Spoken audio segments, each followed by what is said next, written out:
Big stuff. People all over the Midwest drive there to. Okay.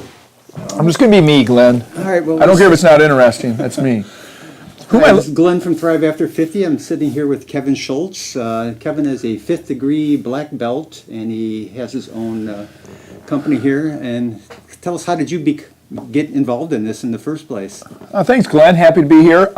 I started doing martial arts in 1989. I was going to Michigan State University, and one of my friends, a young man named Andrew Campbell from Flint, grabbed me and said, "Hey, come to this Tae Kwon Do class." And I didn't want to go.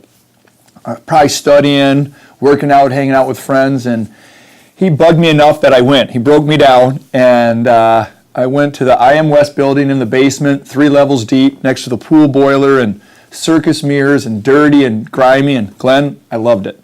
It was fantastic, and growing up, I had some problems with getting bullied. I'd moved around some rough schools at bad times, and I found martial arts, and it just sort of changed who I was, and I've been doing it nonstop since '89. I've done some different things in my life for professions, but I never stopped training. Okay, great. And how long has it taken you to get to 5th degree? Well, about 25 years. And I'll be testing for my 6th degree next summer. Testing for my, with my master. His name's Gary Hausbeck down in Saginaw, a couple hours to the south. And I'll be going down there and testing, excited about that. That'll be my last one in the United States. And then I think maybe for 7th degree on, I have to go to Korea, or I can go to Korea to test, so that'll be exciting. Your actual test will be in Korea? Yeah, it'll be I think right now it's required 8 and 9 in Korea. I think I can get up to 7th degree maybe here in the U.S., but you can also go over there even earlier than that and test. So if my master goes over and tests, I may test with him when he tests for his 8th. I may test for my 7th at the same time. And we were actually in Korea together in the early 90s. We traveled over there, and haven't been back since, and it'd be great to go back with him some, 2, almost 3 decades later. Now, after you get your 6th degree black belt here, do you have to wait 7 years before you test? I'll have to wait 6 years. You have to wait as many years as the belt is. So 6 years to test for your 7th, 7 years test for your 8th. Okay. So. Okay. Well, my reason for talking to you today, Kevin, is, again, I have Thrive After 50 here, and, in regards to people who want to get back into shape, who haven't been working out for the majority of their lives, I like to say that for the first half of our lives, we've traded our health for money. Now we're going to start trading our money for health as we go into our last half of life here, to a large extent here. But for someone who would like to get back into shape, is starting Tae Kwon Do in their 50s, 60s just something, that they'd be crazy to even attempt? No, I think just the opposite. I think a lot of times people will build up inhibitions, and in their mind they have a perceived idea of what martial arts is. And one of the best expressions I tell to new students, especially older students, is Bruce Lee saying, "Empty your cup."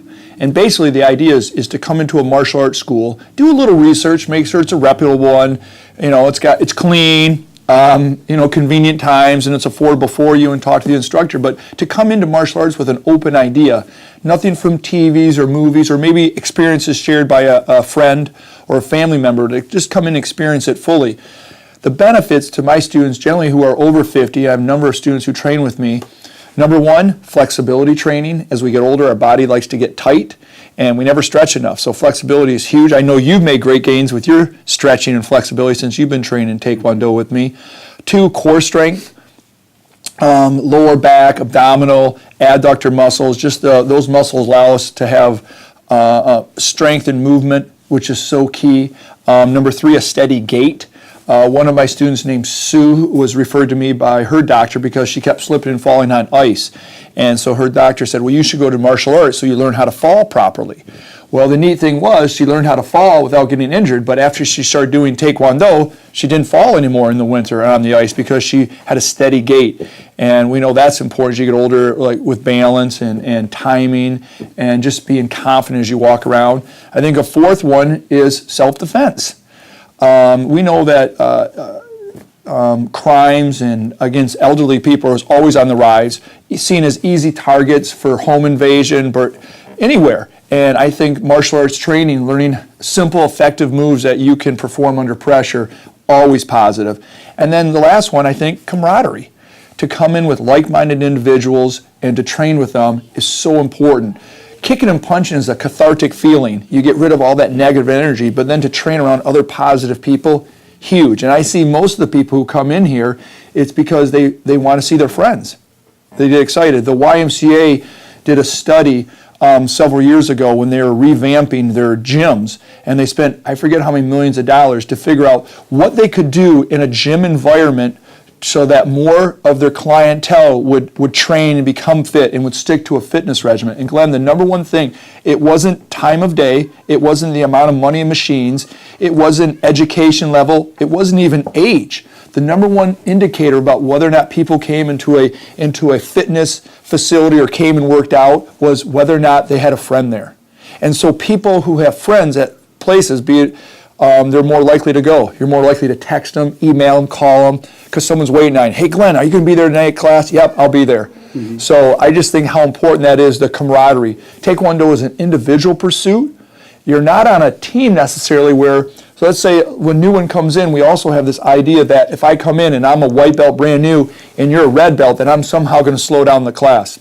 We all know once we get into martial arts, you're on your own journey, your own path. I'm on my path, and a new person who comes in doesn't speed up the class or slow down the class. Everybody's on their own journey, and in a martial arts school, everybody's patient with the new students who are coming in because they're excited to have someone to train with. So no one's going to stand out like a sore thumb or something like that, or be intimidated that they can't keep up with the rest of the class? That's the word you touched on, I think is the most important, is intimidation. People are intimidated, especially as we get older, come into a new environment. We're worried about getting injured. We're worried about sticking out, looking silly, not knowing what to do.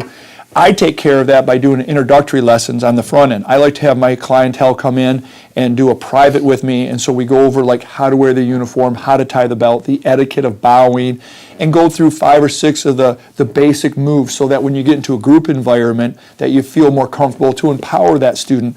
But really, in a martial arts school, it's all designed to help out a new person. Brand new students in the back of the gym when we line up. They don't know the Korean terms, they don't know the stretches, the kicks, they don't want to be on the spot. So you're in the back and you get to observe and watch others. That was my 26 years ago, that's where I was, in the very back of the gym. And as you move up in skill level and technique and belt level, and then you start to become the role model and a new person watches you. So it's really designed to help the new person segue into the class very comfortably. Mm-hmm. And by going at your own speed, you avoid getting hurt, or is that something to be concerned about at any point in your journey? Well, when you train, injuries can happen. You can ride a bike and fall over. You can run on the sidewalk and catch your ankle, right? We all know this to be the case. It doesn't mean you could never get injured when you're doing something. The safest place ever is on your couch watching TV. You'll never get hurt. Mm-hmm. So if you're out living life, I mean, my old expression is get busy living or get busy dying. So when you come in to train, though, but we do it safely, mats on the floor, there's very strict rules about contact. Most of the time we're kicking on bags and pads, making very light contact with each other because we want people to enjoy it, and a martial artist gets the benefits from training long term. So if you come into your first class, Glenn, you get injured, you're not going to come back. It's not going to be positive, productive for anybody. And even when, so everything we learn, safety is number one out there to make sure that it's enjoyable for everybody involved. So no, that's something I think we see from movies, like, oh, I'm going to get hurt, someone's going to kick and punch me. Doesn't happen. So there's no sort of pre-classes or anything to graduate into something like this? You just kind of go at your own speed with the rest of the class, basically? Yep. And when I have a new student who come in, a lot of times, let's say I have 3 or 4 different students out there, I will give them specific things. I'd say, hey, Glenn, I want you working on a back kick. Hey, Susan, I want you working on a side kick. Hey, Bob, I'm going to have you working on a front kick. So your ability in a group class, not everybody's doing the same thing. So you may be working on the skills you need for your next belt test. And the whole belt system in Tae Kwon Do is really designed so that you can take a big goal, our black belt, which takes 3, 4, 5 years, depending on how far and fast you progress, because it is your own pace. But that allows an individual to work on their techniques they need to progress. So a white belt's going to be working on white belt techniques, basic fundamental movements so that they can build upon that. Where a mid-level or a high-ranking or a black belt is going to be working on more challenging techniques. So you can see them in the gym doing their stuff, but you're still working on your simple beginning movements till you gain confidence and then can belt test up, and then you'll be challenged with higher level. Just like school, right? Every grade you read a higher level book, but you start out with something that's basic for you so that you gain confidence. Are you pressured to test? No, by no means. When belt testing, really, the idea behind belt testing is it builds confidence, but it allows the student to sort of test where they're at and measure themselves against the set of skills that they need to get to black belt. So a belt test, we have a handbook. It's step by step for what kicks, punches, blocks, self-defense move, Korean words you have to learn. And we belt test about every 3 months. But I'll have students who will come to me often and say, hey, you know what? I haven't been practicing that much. I've been out of town with my family. I had to work a lot. Is it okay if I don't take this belt test? I'm like, yeah, sounds good. And that way, I don't want to pressure anyone, because getting a green belt around your waist doesn't make you better. You need to have the skills to earn the green belt, right? And so the goal is to actually get those skills. Sometimes, once in a while, Glenn, we'll have a student who's just a little anxious to test, a little nervous. And if that's the case, I wouldn't say nudge them, but I help them forward and try to make the testing environment positive. Maybe I'll do a one-on-one test with them so that they feel comfortable. Some people are just a little nervous about getting up in front of others. Totally realize and understand and appreciate that. And that's building their confidence. Maybe they don't like public speaking, being in front of a crowd. I get it, and so we accommodate that. Mm-hmm. And so what kind of commitment does someone have to apply themselves to in regards to this? Yeah, I'm a believer in this. I wouldn't start anything unless I'm going to follow through and finish. A good example is, hey, I'm going to learn German for 3 weeks. If your friend told you that, you're like, don't even bother. Hey, I'm going to learn to play the guitar for a month.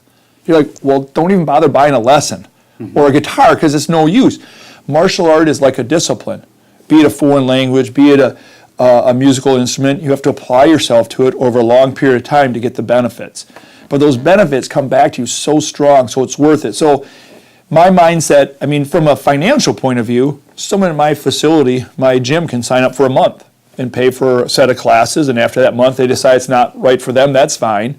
But I think mentally, when you launch into this, if you want those benefits, if you want to make a change in your life, momentous change, if you want to change the direction, get those new skills and confidence, self-defense and balance and core strength, right, then you should commit yourself to it. So like a black belt is a great goal to have. There's 10 degrees of black belt after that. I never plan on stopping ever doing my belt promotion testing all the way up. I'm just going to keep doing it. Why not set goals for yourself? I mean, those are things that, especially as you get older, and as we start to slow down maybe with our careers or we're transitioning out of it, a lot of times those goals, we tend to have less and less of them. We get sedentary. Well, we don't want to do that, so we got to keep putting goals in front of us. There's no one there to do it for us, so we have to do it for ourselves, and that's why martial arts is so powerful. Well, just personally speaking, from starting this at 59 years old and being 63 right now, I mean, it's done a world of benefit for me, you know. And one thing that I don't know if you did mention or not is the energy level that you get from just being in shape here.